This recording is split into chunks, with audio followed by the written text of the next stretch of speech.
New detail के साथ आपका मेज़बान अली हमज़ा की खिदमत में हाजिर है। इस वक्त मौजूद हैं सदफ़ नईम साहिबा के घर के बाहर और यहाँ पे पीटीआई की सीनियर क़यादत भी आ चुकी है इज़हार अफ़सोस करने। इनसे बातचीत करते हैं।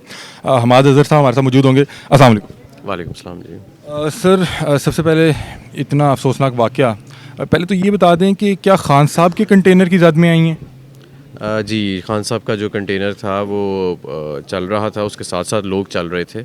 ये भी साथ ही चल रही थी डिवाइडर के ऊपर, जो जीटी रोड का डिवाइडर है थोड़ा सा ऊंचा, वहाँ से इनका कोई पैर फिसला या उनका बैलेंस लूज़ हुआ है। जो लोग उस वक्त देख रहे थे, जो उन्होंने कुछ ने बताया, तो ये स्लिप हुई हैं और ये फिर उस कंटेनर का जो पिछला पहिया है उसके अंदर ये आ गई थी। क्या कंटेनर पर चढ़ने की कोशिश कर रही थी या बस? मेरा ख्याल है ये वॉक कर रही थी कंटेनर के साथ साथ ये चल रही थी उस डिवाइडर के ऊपर, जो कुछ 4 फुट ऊंचा होता है, तो वहाँ से ये शायद फिसली हैं। मैं क्योंकि ख़ुद तो देखा नहीं, मैं कमरे में था उस वक्त कंटेनर के नीचे, हम तो नहीं देख रहे थे, लेकिन जो लोग इर्द गिर्द कंटेनर के साइड पे खड़े थे जिन्होंने देखा, वो ये बता रहे हैं कि शायद ऐसे हुआ। बहुत से लोग इस पर सियासत कर रहे हैं।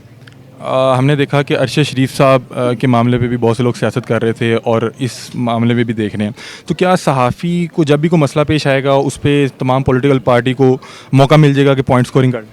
बिल्कुल पॉइंट स्कोरिंग नहीं होनी चाहिए। खैर, अरशद शरीफ की तो यार मौत एक टारगेट किलिंग बज़ाहिर नज़र आ रही है, और ज़ाहिर क्या, साफ वाज़ेह है, वहाँ कीनिया का मीडिया ये चीज़ उठा रहा है। अब ये एक हादसाती मौत है, और तो ज़ाहिर है दोनों का कोई आपस के अंदर कंपैरिजन तो नहीं है। लेकिन पॉइंट स्कोरिंग तो हो रही है ना, हर बंदा कह रहा है। आप लोगों को तनकीद भी की जा रही है और आप लोगों की तरफ से हम पे क्यों कोई तनकीद करेगा? जितना पीटीआई के करीब थी सदफ़, उतना किसी और जमात के करीब नहीं थी।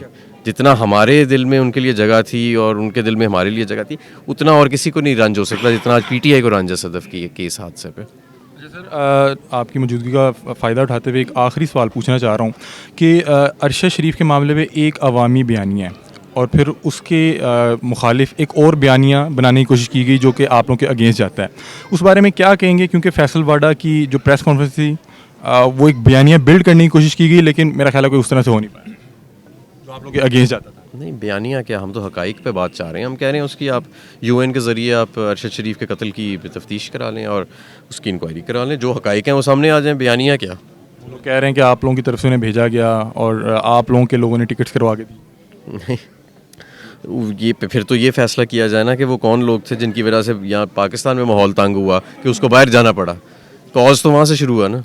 सर, एक सहाफ़ी की इस तरह से जो है ड्यूरिंग ड्यूटी वो जहाँ भाग हुई हैं, वफ़ात पाई हैं, तो उसकी वजह से कल के लॉन्ग मार्च के शेड्यूल में कोई डिफरेंस आएगा या इसी तरह से चलेगा? आज हमारा इरादा था कि हम गुजरांवाला तक पहुंचेंगे। हमने उसी वक्त मार्च को आज ख़त्म कर दिया।